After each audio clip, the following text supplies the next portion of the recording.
যে বাংলাদেশের জাতীয় বিশ্ববিদ্যালয় যেখানে বাস্তবতা, এ দেশ হচ্ছে গরিব দুঃখীদের দেশ, কৃষক শ্রমিকের দেশ। সেই দেশে আমরা জন্মগ্রহণ করেছি, আমরা সেখানে পড়াশোনা করতেছি। আমরা যদি ইতিহাস দেখি যে বাংলাদেশের যখন আমাদের ঢাকা বিশ্ববিদ্যালয় প্রতিষ্ঠা হয়, আমাদের কিভাবে পাকিস্তানের সাথে আমাদের আলাদা হলাম আমরা এই বৈষম্যর কারণে। কারণ পশ্চিম পাকিস্তান যারা ছিল তারা পূর্ব পাকিস্তানের সাথে বৈষম্য করেছে। তারা বলতো এই পূর্ব বাংলায় এরা হচ্ছে জেলে কৃষক, এদের সাথে আবার কিসের পড়াশোনার দরকার, দরকার নাই তো। সেই ধারাবাহিকতা আজকে সংগ্রামের মাধ্যমে আমরা একটা মানচিত্র পেয়েছি, আমরা বিভিন্ন বিশ্ববিদ্যালয় পেয়েছি। একই ধারাবাহিকতায় 1961 সালে আমাদের যাত্রা, এই তেজগাঁও কলেজের যাত্রা, সেখানে ঢাকা নাইট কলেজ নামে পরিচিতি ছিল, বুড়িগঙ্গায় অফিস ছিল।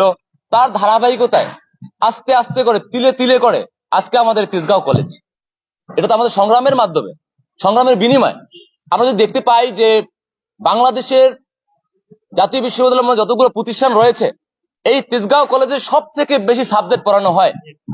24,000-এর অধিক শিক্ষার্থী আছে এখানে। কিন্তু আপনি শুনলে অবাক হবেন, প্রতি মাসে শিক্ষার্থী থেকে 1500 টাকা বেতন নেওয়া হয়। ভর্তির সময় 15,000 থেকে 16,000 টাকা ভর্তির সময় নেওয়া হয়। প্রফেশনালে প্রতি 6 মাস সেমিস্টারে আপনার 25,000 টাকা সেমিস্টার ফি নেওয়া হয়।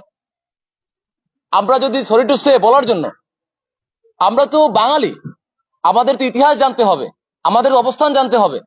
তো আমরা যদি পড়াশোনা করে এই যে অর্থের বিনিময় জাতীয় বিশ্ববিদ্যালয়ে পড়ে আমি যখন 25,000 টাকা সেমিস্টার ফি দিয়ে পড়াশোনা করব, আমি তো আমার বাবার গরু বিক্রি করে, জমি বিক্রি করে, জমি বন্ধক দিয়ে তারপর তো আমার টাকাগুলো দেওয়া হচ্ছে। তো আমি যখন চাকরি করব তখন আমি দুর্নীতি করব না? করতে আমি বাধ্য না? সুতরাং আমরা চাই শিক্ষা সবার জন্য উন্মুক্ত হোক, সবার জন্য সহজ হোক। এই যে বৈষম্য, এই বৈষম্য কোনোভাবেই এই 24,000 শিক্ষার্থী কোনোভাবেই মানবে না। একই সাথে তার ধারাবাহিকতা আমরা দেখতে পেয়েছি, গণস্বাক্ষর কর্মসূচি 4 দিন ব্যাপী আমরা রেখেছি। সেখানে তারা স্বতঃস্ফূর্ত ভাবে তারা স্বাক্ষর দিয়ে গেছেন, মতামত দিয়ে গেছেন। তার ধারাবাহিকতায় আমরা প্রিন্সিপাল মহোদয় বরাবর আমরা স্মারকলিপি জমা দিয়ে ছাত্র অধিকার পরিষদ আমরা বলেছি যে তেজগাঁও কলেজ সরকারিকরণ করতে হবে এবং সেই প্রক্রিয়ায় যতগুলো ক্রাইটেরিয়া থাকা দরকার সেটা আমাদের পরিপূর্ণ রয়েছে। আমরা সবিনয় গভর্নিং বডির কাছে বলতে চাই যে আপনারা যদি বৈষম্য স্বীকার করেন, তেজগাঁও কলেজ শুধু একটা ছাত্র সংগঠন নয়, সকল ছাত্র সংগঠন সমন্বয় করে, ডিভাইডিং ক্লাব থেকে শুরু করে, সামাজিক ক্লাব থেকে শুরু করে আমরা আমাদের আন্দোলন যদি করতে হয় আমরা আন্দোলন গড়ে তুলব। আমরা দেখতে পেয়েছি আমাদের দাবি সমূহের মধ্যে তেজগাঁও কলেজ সরকারিকরণ এটা হচ্ছে প্রধান দাবি। তার ধারাবাহিকতা আমাদের আরো 7টা দাবি আছে, যেমন স্বার্থ সংযোগ কার্যকর করা। আমরা দেখতে পেয়েছি বিগত বছরে ছাত্র সংসদ না থাকায় এক দলীয় কার্যক্রম প্রতিটা ক্যাম্পাসে গড়ে ওঠে। তাতে আমরা কি নমুনা পেয়েছি? লগি বৈঠার রাজনীতি পেয়েছি। আমরা সুস্থ ধারার যে রাজনীতি সেটা আমরা ক্যাম্পাস থেকে পাই নাই। সুতরাং আমরা অনিতবিলম্বে বলতে চাই যে ছাত্র সংসদ নির্বাচন কার্যকর করতে হবে। একইভাবে আবাসন সংকট নিরসন নিয়ে আমরা কথা বলতে চাই। আপনি ভাবতে অবাক হবেন, যেখানে 24,000 শিক্ষার্থী সেখানে আবাসন রয়েছে মাত্র 86 থেকে 88 সিট। এটা লজ্জা না আমাদের জন্য? ভেরি লজ্জা। সুতরাং আমরা বলতে চাই আমাদের যে আবাসন সংকট, সেই সংকটের দিকে আপনারা চোখ দিবেন এবং বিবেচনা করবেন। একই সাথে বলতে চাই যে প্রতিটা রাজধানীর মধ্যে যতগুলো ক্যাম্পাস রয়েছে, শিক্ষা প্রতিষ্ঠান রয়েছে, যেখানে এত হাজার হাজার শিক্ষার্থী রয়েছে, সেখানে কোনো যানবাহন নাই। একটা যানবাহন আছে ক্যান্টিনে পড়ে থাকে, ধরেও না ছয়েও না, কোনো যাতায়াত ব্যবস্থা নাই। এটাতেও এটা মস্করা নয়? বিগত সিন্ডিকেট গুলোকে ভেঙে দিতে হবে। আমরা দেখেছি লম্বা সময় ধরে এই ক্যাম্পাসে বেশ কিছু গোষ্ঠী সিন্ডিকেটের মাধ্যমে আমাদের এই ক্যাম্পাসকে সংকীর্ণ করে রেখেছে। আমরা স্পষ্ট করে বলতে চাই সংবাদ সম্মেলনের মাধ্যমে, এই ক্যাম্পাস সরকারিকরণের সাথে সাথে আমাদের যে দাবি দয়াগুলো আছে সেটা পূরণ করতে হবে। একই সাথে এই সিন্ডিকেটকে ভেঙে বিভিন্ন রাজনৈতিক সংগঠনগুলো, আপনার হচ্ছে ডিভাইডিং ক্লাবগুলো, সামাজিক সংগঠনগুলো, প্রতিটা ক্লাসের ডিপার্টমেন্টের সিআর গুলো সমন্বয় করে আমরা ঐক্যবদ্ধ হয়ে আমরা এই আন্দোলন সংগ্রাম চালিয়ে যাব। যদি আমাদের কঠোরতম আন্দোলন সংগ্রাম কর্মসূচি ঘোষণা করতে হয় তাহলে সেটা আমরা প্রস্তুত আছি।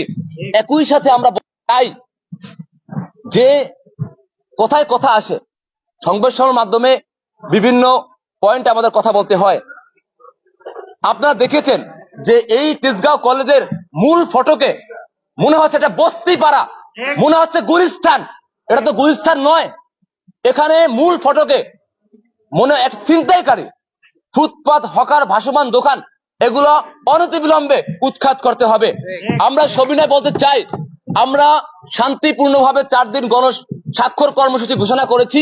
তার ধারাবাহিকতায় আজকে প্রেস কনফারেন্সে বলতে চাই, আমরা শান্তিপূর্ণভাবে আমাদের যে 7টা দাবি আছে, সভাপতি সাহেব তিনি দাবিগুলো তুলে ধরবেন। আমাদের এই দাবিগুলো যদি না মানা হয় তাহলে আমাদের যে কঠোরতম কর্মসূচি দিতে হয় আমরা কঠোরতম কর্মসূচি দিব। একই সাথে আমরা প্রতিটি সংগঠনের সাথে আমরা ইতিমধ্যে মত বিনিময় শুরু করেছি, ডিভাইডিং সোসাইটি গুলা মত বিনিময় শুরু করেছি, আমরা ক্লাবগুলোর সাথে কথা বলেছি। আমরা ঐক্যবদ্ধ হয়ে প্রতিটা ক্লাসমেট ডিপার্টমেন্টের সিআর থেকে শুরু করে সকল সংগঠনের নেতাকর্মীরা বসে ঐক্যবদ্ধ হয়ে আমরা এই ক্যাম্পাসে সংস্কার করব। সেখানে যদি বাধা হয়ে আসে সেই বাধা আমরা ভেঙে দেব। প্রিয় বন্ধুগণ, এখন আমাদের প্রেস গ্রুপ থেকে আমাদের ছাত্রদের সভাপতি তিনি আমাদের দাবি দাবিগুলো নিয়ে কথা বলবেন। প্রিয় সাংবাদিক ভাইরা, আপনারা ইতিমধ্যে অবগত আছেন যে আমরা 4ই ফেব্রুয়ারি প্রিন্সিপাল ম্যাম মহোদয় বরাবর স্মারকলিপি প্রদান করি। এর পরবর্তীতে আমরা 4 দিন ব্যাপী গণস্বাক্ষর কর্মসূচি রাখি, যার ফলশ্রুতিতে আমরা অধিকতর সাড়া পাই। এবং পরবর্তীতে আমরা আমাদের পরবর্তী এখানে দাবিগুলো, মূল দাবি হচ্ছে আমাদের কলেজ সরকারিকরণ করা। এর পাশাপাশি আনুষঙ্গিক আরো 6টি দাবি রয়েছে। দাবিগুলো হলো ছাত্র সংসদ কার্যকর করা, 3 নম্বর দাবি আবাসন সংকট নিরসন করা, 4 নম্বর দাবি দ্রুত সময়ের মধ্যে শূন্য পদে শিক্ষক নিয়োগ করতে হবে এবং শিক্ষক নিয়োগে কোনো লেজর ভিত্তিক রাখা যাবে না। পরিবহন ব্যবস্থা বৃদ্ধি করতে হবে।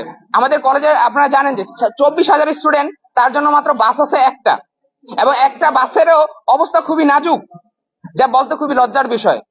6 নম্বর ক্যান্টিনে খাবার মান উন্নতকরণ এবং দাম কমানো।